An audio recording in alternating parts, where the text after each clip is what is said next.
a book called Goldilocks and the Three Bears, retold and illustrated by James Marshall.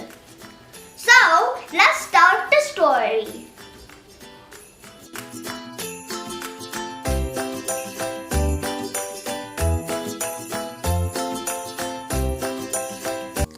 Once there was a little girl called Goldilocks.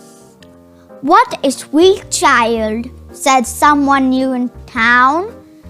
"That's what you think?" said a neighbor.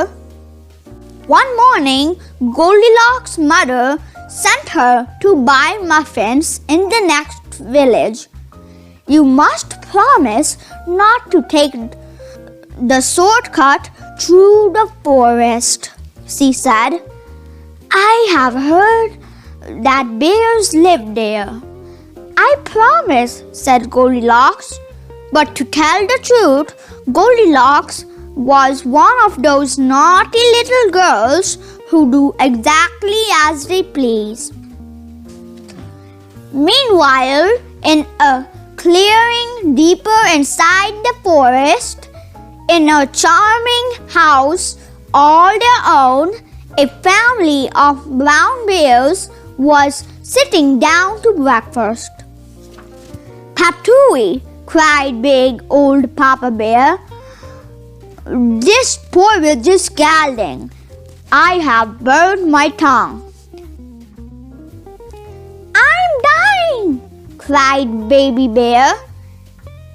"Now really," said Mama Bear, who was of medium size. "That's quite enough." "I know," said Papa Bear. "Why don't we go for a spin while the porridge is cooling?" "Excellent," said Mama Bear.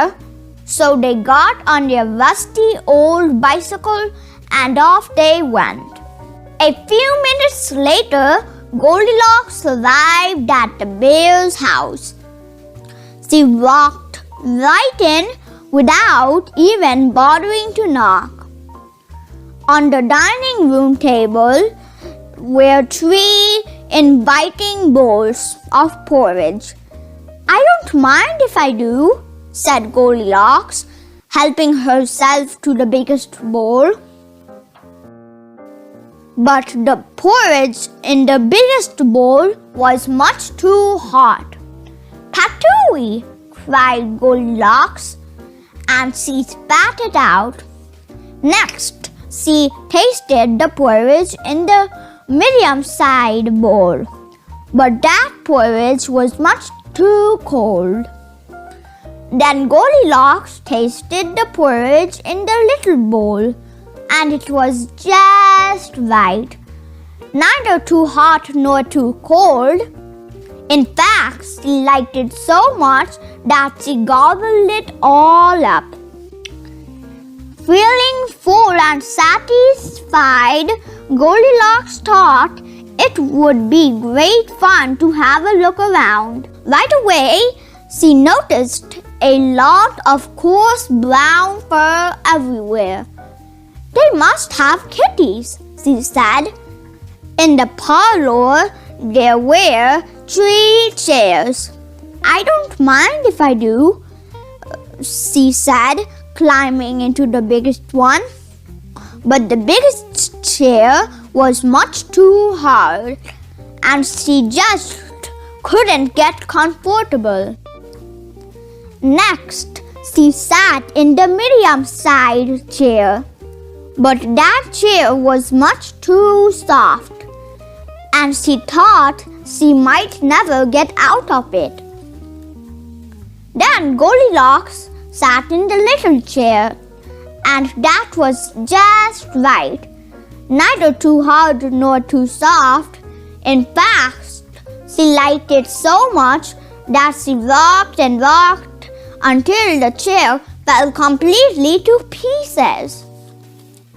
Now all that rocking left Goldilocks quite tuckered out. "I could take a little snooze," she said. So she went to look for a complete place to nap. Upstairs were 3 beds. "I don't mind if I do," said Goldilocks, and she got into the biggest one. But the head of the biggest bed was much too high. Next, she tried the medium-sized bed, but the head of that bed was much too low. Then Goldilocks tried the little bed, and it was just right.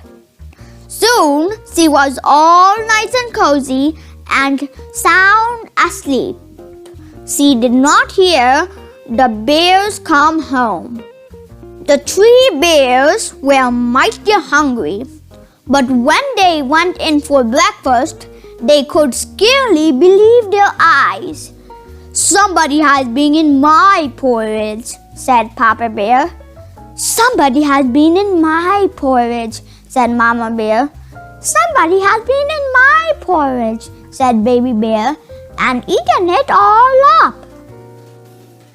In the parlor, the 3 bears were in for another little surprise. "Somebody has been sitting in my chair," said Papa Bear. "Somebody has been sitting in my chair," said Mama Bear. "Somebody has been sitting in my chair," said Baby Bear, and broken it to smithereens. The 3 bears went upstairs on tiptoe, not knowing what they would discover. At first, everything seemed fine, but then Papa lay down on his big brass bed.